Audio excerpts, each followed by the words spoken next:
हे दोस्तों, स्वागत है आपके हमारे नॉलेज सेक्शन चैनल पर। आज हम लोग बात करने वाले हैं मैथ्स के सब्जेक्ट के ऊपर।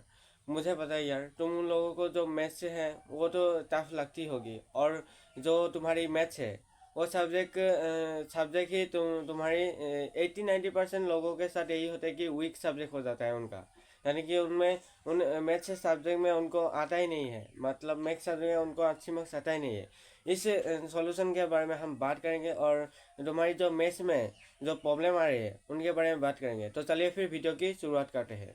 अब जो तुम्हारी जो प्रॉब्लम हो रही है मैथ्स के ऊपर, उन प्रॉब्लम को आज मैं 4 पॉइंट लेके आया हूँ, और उन 4 प्रॉब्लम के बारे में हम बात करेंगे। तो सबसे पहला प्रॉब्लम है पेपर अटेम्प्ट कैसे करना है। एग्जाम में हमको पेपर अटेम्प्ट कैसे करने से हमको मैथ्स के अंदर अच्छी मार्क्स आएगा। और दूसरे नंबर पे आता है कैलकुलेशन है। यानी कि कैलकुलेशन में क्या होता है, एग्जाम में क्या होता है, कैलकुलेशन के अंदर ही हमको मार्क्स नहीं आ पाते। और तीसरे नंबर पे आता है टाइम मैनेजमेंट है।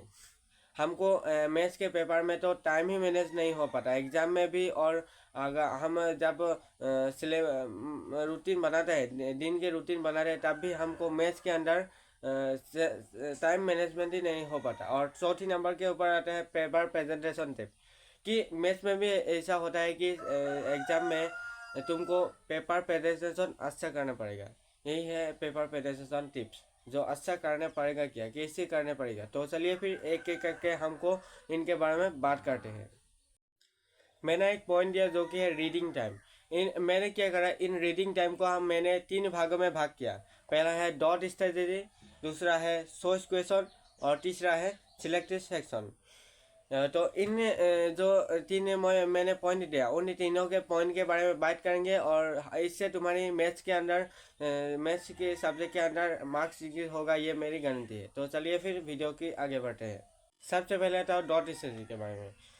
तुमको जब तुम एग्जाम में पेपर देने जाओ, तो तुमको सबसे पहले क्या करना है। जब तुम पेपर उठाई, सबसे पहले मैंने बात कर रहा हूँ, सबसे पहले तुम क्या करोगे जब पेपर तुम्हारे हाथ में आएगा। जब टीचर तुम्हारे पेपर देंगे तब तुमको क्या करना है। सबसे पहले तुमको कुछ मत देखना है। सबसे पहले तुमको डॉट स्टेज है, मैं इस डॉट स्टेज के बारे में बात कर रहा हूँ।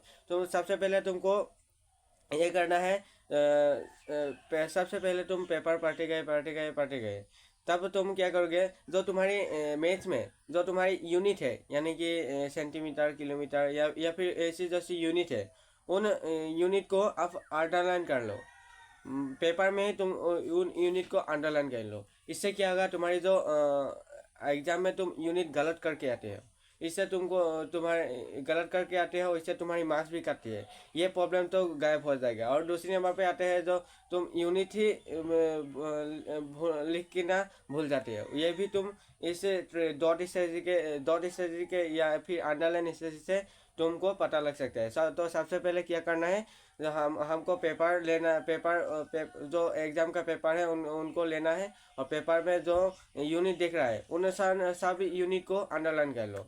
और जब तुम पेपर अटेम्प्ट करोगे, तब तुम उन यूनिट को तुम्हारे ध्यान में जाएगा, और तुम और यूनिट को जरूर लिख के आओगे, और यूनिट गलत कर मत आओगे। इससे डॉट से अब चलते हैं दूसरे नंबर की। जब तुम पेपर तुम्हारे हाथ में आए, और दूसरे नंबर पे हमको क्या करना है, तुम दूसरे नंबर पे क्या करना है, सोर्स क्वेश्चन करना है।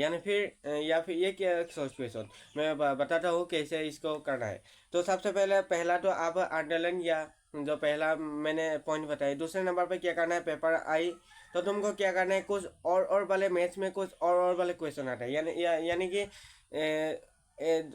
एक नंबर के 2 सवाल आते हैं। यानी कि ये सवाल पहला जो सवाल दिया वो ये दिया कि पहला सवाल दिया, फिर और करके और एक दूसरा सवाल दे देता है। मैथ्स में हर चीज़ होता ही है।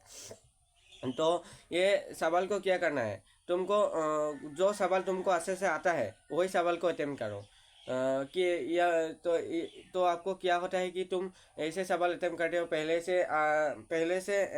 जब तुम पेपर में लिख के जाते हो, तो तुम पहले से ही लिख के तुम देखते नहीं, तो और भी क्वेश्चन वाले को तुम देखते नहीं, तो तुम पहले से ही अटेम्प्ट कर देते हो, और तुमको नहीं आता उन क्वेश्चन को तुम करके आते हो। इससे जो तुम्हारी राहत मिल सकती है, क्योंकि और क्वेश्चन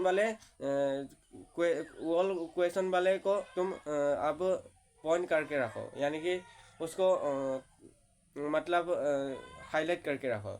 इससे क्या होगा, तुम जो तुम्हारे आते हैं वो क्वेश्चन तुम करके आए, फिर जो तुम्हारे मार्क्स से करने का जो तरीका है वो ज़रूर इंक्रीज हो जाएगा।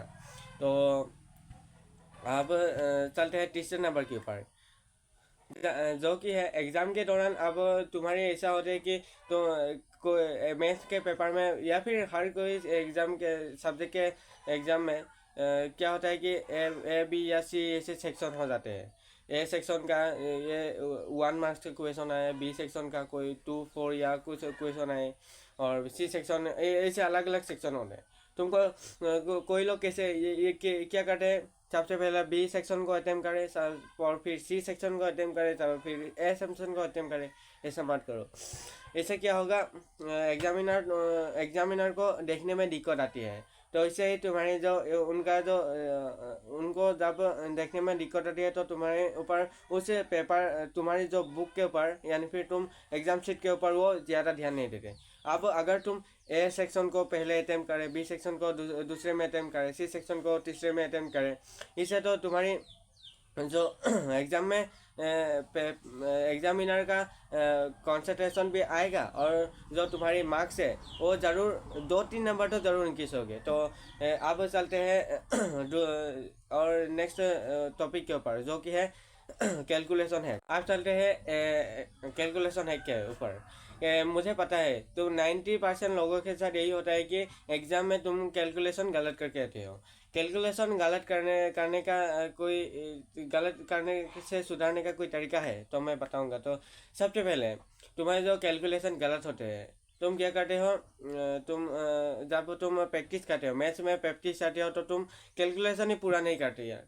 कैलकुलेशन को पूरा ही नहीं करते, ये हो जाएगा, ये इतना ही बस हो जाएगा, ये ज़रूर निकल जाएगा। तो ये क्या करना है यार, यूँ किया करो। जब एग्जाम में तुम लिख लेते हो तो कैलकुलेशन गलत करके आते हो। तो इससे क्या होगा, तुम जब मैथ्स के प्रैक्टिस कर घर स्कूल या घर में तुम मैथ्स का प्रैक्टिस कर रहे हो, तो तुम कैलकुलेशन को ज़रूर ज़रूर तुम पूरा करके जाओ। और दूसरे नंबर पे आते हैं, तुम ये करते हो, जब तुम मैथ के प्रैक्टिस कर रहे हो तो तुम मोबाइल या कैलकुलेटर निकालते हो और उनमें कैलकुलेट कर जाते हो मैथ्स के जो सम है। ऐसा मत करना यार। जब तुम मोबाइल या कैलकुलेटर पे करते हो तो तुमको तुम्हारी दिमाग को लगा नहीं पड़ रहा है। तो इससे तुम्हारी जो दिमाग है वो आलस बन जाती है, और आलस बन जाती है, और फिर क्या तुम्हारी एग्जाम में जब तुम कैलकुलेशन करते हो तो गलत करके आते हो। और अब चलते हैं नेक्स्ट टॉपिक के ऊपर। अब चलते हैं फॉर्मूला सेट के ऊपर। फॉर्मूला सेट में क्या होता है कि तुम एग्जाम में क्या करते हो, तुम फॉर्मूले को जब ये सम पता है, इसका जो फॉर्मूला है उनको ही नहीं पढ़ के आते हो, या फिर अटेम्प्ट नहीं करके आते हो। तो ये क्या होता है, एग्जामिनर तुमको मार्क्स काटने के लिए मजबूर हो जाते हैं, क्योंकि तुम उसे सम तो किए, उस मतलब उस कैलकुलेशन या फिर शाम को किए, लेकिन तुम फॉर्मूले को ही नहीं अटेम्प्ट करके आते हो। इससे तुम्हारे एग्जामिनर मार्क्स करने के लिए मजबूर हो जाते हैं। और दूसरे नंबर पे जो तुम्हारी फॉर्मूला सीट है, उनको तुम याद करने के लिए ज़रूर दिक्कत आती होगी। तो इससे क्या करना है, तुमको जो तुम्हारी जो टेबल है, उन टेबल के सामने तुम जो मैथ्स का हर सब्जेक्ट का अलग अलग फॉर्मूले होते हैं, उन फॉर्मूले को तुम मतलब टेबल के सामने तुम चिपका लो। इससे क्या होगा, तुम रोज़ देखोगे और तो तुम्हारी जो फॉर्मूला सीट है वो ज़रूर कम समय के अंदर तुम्हारी याद में आ जाएगा। अब चलते हैं लास्ट मिनट टिप्स के ऊपर। अगर तुम मैथ्स में जितना भी तुम प्रैक्टिस करोगे उतना ही तुम्हारी मार्क्स इंक्रीज होता जाएगा। मैथ्स में क्या होता है कि अगर तुमको मार्क्स लाना है तो तुम अगर पूरी दिन भर भी तुम प्रैक्टिस करते जाए तो भी तुमको मार्क्स अगर आएगा ही आएगा। तो मैथ्स में तुम जितना भी समय दोगे उतना ही तुम्हारी मार्क्स इंक्रीज होता जाएगा। तो आज के लिए इतना ही। वीडियो की ऐसा लगे तो लाइक कर देना और सब्सक्राइब कर देना।